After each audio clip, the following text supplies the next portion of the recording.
Узган ялларда Зейлелер энергия стадионында Татарстан кроссы спорт шарасында катнашты. Узышлар быйыл 6 категорияда узды. Иң беренче булып мәктәп укучыларына старт бирелде.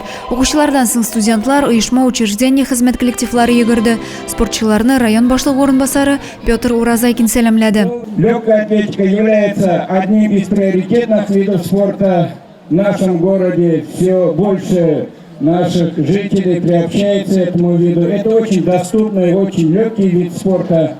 Поэтому сегодня я вам желаю всем легкого старта, попутного ветра, удачного финиша. Иң җитез йөгерешчеләргә кубоклар, мактау грамоталары тапшырылды. Стадионда чын мәгънәсендә бәйрәм рухы булды.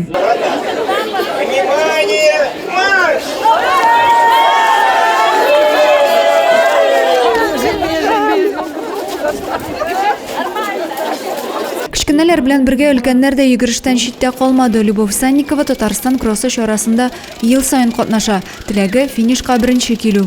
Все с таким удовольствием, с хорошим настроением, полной надежды, что мы все-таки хотя бы добежим до финиша. Шул рәвешле Зәйдә спорт бәйрәме узды. Авыл мәктәпләрендә укучылар да республика күләм спорт акциясенә кушылды. Беркем дә сәламәт яшәү рәвешеннән читтә калмаска тырышты.